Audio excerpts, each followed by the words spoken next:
देखिए बच्चों, तो आज का हमारा जो टॉपिक है, जो चैप्टर हम पढ़ा रहे थे आपको, उसी में से है विमीय विश्लेषण। विमीय विश्लेषण के बारे में मैंने आपको थोड़ा सा पढ़ाया था, बताया भी गया था, जिसको हम दोबारा यहाँ पर डिस्कशन करेंगे। तो विमीय विश्लेषण जो चैप्टर है, सबसे पहले इसमें समझ लीजिए कि विमीय विश्लेषण का जो प्रारंभ किया था, सबसे पहले फोरियर एक साइंटिस्ट का नाम है। इनके नाम पर एक फोरियर थ्योरम भी है जो मैथ में पढ़ाई जाती है। फॉरियर नाम के साइंटिस्ट ने विमीय विश्लेषण का आविष्कार किया था। इनके द्वारा हम बहुत सारी चीज़ें ज्ञात कर सकते हैं। किसी भौतिक राशि का मात्रा भी पता कर सकते हैं। कोई भी विमीय समीकरण है या कोई भी फिजिक्स का फार्मूला है, वह सही है या नहीं सही है, तो इसको भी हम लोग चेक कर सकते हैं। तो इसको पढ़ने के पहले आप लोगों को पढ़ाया गया था कि जो मूल राशियाँ होती हैं, मूल राशियाँ कितनी होती हैं, तो 7 मूल राशियाँ होती हैं।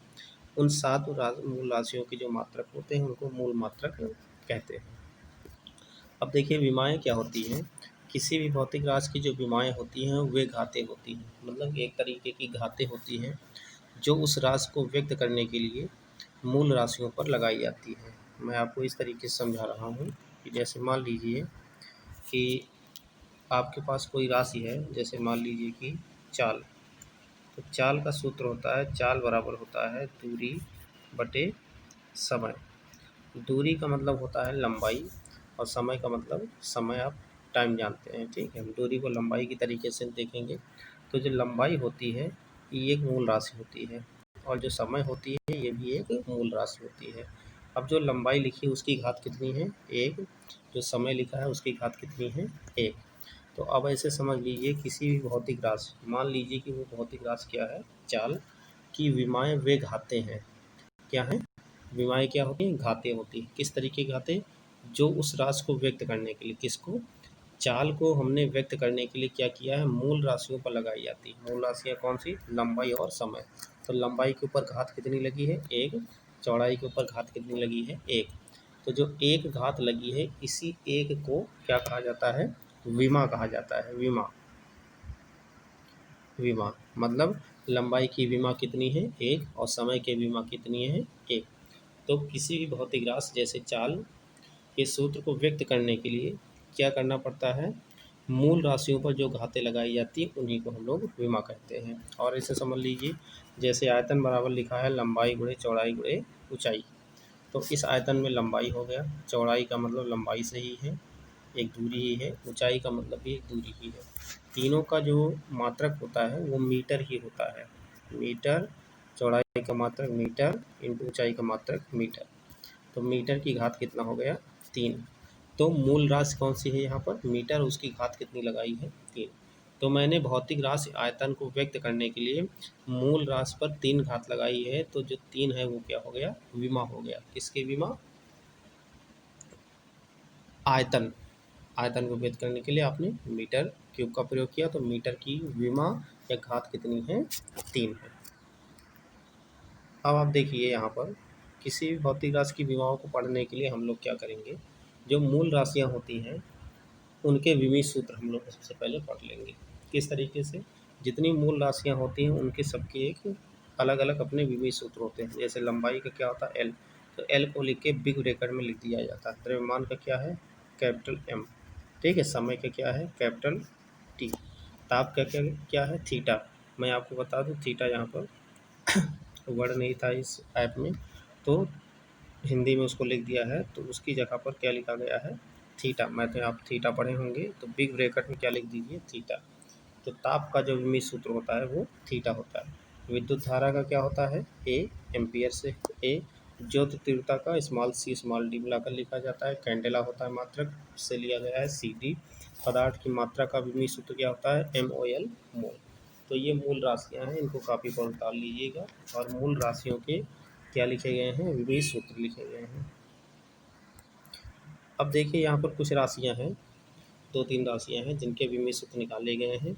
अभी मैंने आयतन का विमीय सूत्र निकाला है, लंबाई गुणे चौड़ाई गुणे ऊंचाई। तो लंबाई का विमीय सूत्र होता है एल। चौड़ाई भी एक दूरी होती है, तो इसका भी विमीय सूत्र क्या हो जाएगा? एल। समान मात्रकों के विमीय सूत्र एक ही होते हैं। चौड़ाई का भी मात्रक मीटर होता है, तो ये भी एक दूरी ही होती है, तो इसका भी विमीय सूत्र एल। तो एल की पावर या घात कितनी हो गई? 3। तो यहाँ पर लंबाई की विमा कितनी है? 3 है। तो आयतन का क्या आ गया? विमीय सूत्र L3। ठीक है, इसको L3 पढ़ा जाता है। ठीक है, इसी तरीके से देखिए घनत्व, घनत्व बराबर होता है द्रव्यमान बटे आयतन। द्रव्यमान का क्या होता है? m। आयतन का भी आपने निकाला है, देखिए आयतन का विमीय सूत्र क्या आया है? L3 आया है, L3 मैंने रख दिया। तो L3 ऊपर जाएगा तो L-3 हो जाएगा, तो हो जाएगा m L-3। अब जो लिखा है m L-3, इसमें देखिए द्रव्यमान की घात कितनी है? 1। मतलब द्रव्यमान की विमा 1 है और लंबाई की विमा कितनी है? -3 है। तो विमीय सूत्र क्या बना? m1L-3 या ml-3। इसी तरीके तीसरा देखिए वेग, वेग बराबर होता है दूरी बटे समय। दूरी मतलब लंबाई, इसका विमीय सूत्र L, समय का T। तो T ऊपर जाएगा तो T कितना हो जाएगा? -1। तो इसका विमीय सूत्र हो गया L1 T-1। शार्ट में उसको बोलते हैं LT-1।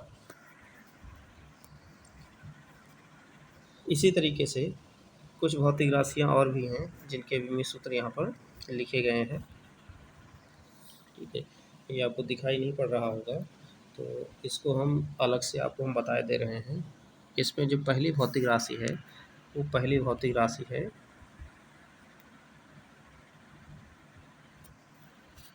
क्षेत्रफल। क्षेत्रफल, क्षेत्रफल बराबर होता है लंबाई गुणे चौड़ाई। लंबाई का विमीय सूत्र क्या होता है? L। चौड़ाई का क्या होता है? L। तो क्या आ गया? L2। तो क्षेत्रफल का विमीय सूत्र क्या हो गया? L2। आयतन का मैंने आपको बता दिया है। ठीक है, घनत्व का भी मैंने आपको बता दिया है। ठीक है, तो इसमें कुछ साफ नहीं दिखाई पड़ रहा, मैं आपको अलग से इस पेज को सेंड कर दूंगा, तो उसमें सभी भौतिक राशियों के विमीय सूत्र लिखे हैं। अब मैं कुछ भौतिक राशियाँ जो और भी हैं उनके विमीय सूत्र में बारी बारी से आपको बता रहा हूँ।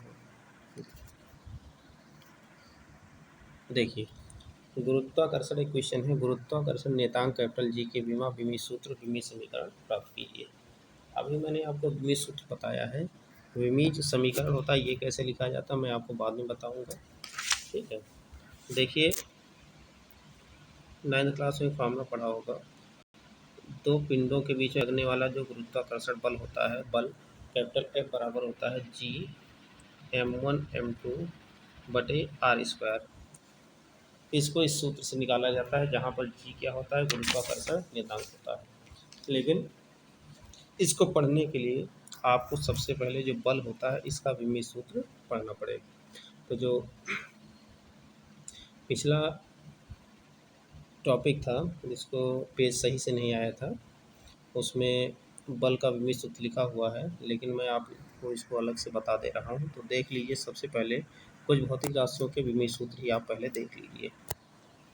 देखिए, पहली भौतिक राशि मैंने क्षेत्रफल का आपको बताया, आयतन का बताया, घनत्व का बताया और चाल का भी मैंने आपको बताया है। अब देख लीजिए त्वरण। त्वरण बराबर होता है वेग परिवर्तन बटे समयांतराल। वेग या चाल का विमीय सूत्र होता है LT-1। ठीक है, समय का क्या होता है? T। तो ये आ जाएगा LT-2। ये त्वरण का विमीय सूत्र आ जाएगा। अगला देखिए बल। बल बराबर होता है द्रव्यमान गुणे त्वरण। द्रव्यमान का विमीय सूत्र होता है m। त्वरण का भी आपने निकाला है LT-2। तो बल का विमीय सूत्र हो जाएगा MLT-2। ये हो गया बल का विमीय सूत्र। अगला देखिए कार्य। कार्य बराबर होता है बल गुणे विस्थापन। बल का विमीय सूत्र निकाला है MLT-2। विस्थापन का मतलब दूरी, इसका क्या हो जाएगा? L। ये हो जाएगा ML2, घात जुड़ जाएगी -2। ये हो गया कार्य का विमीय सूत्र।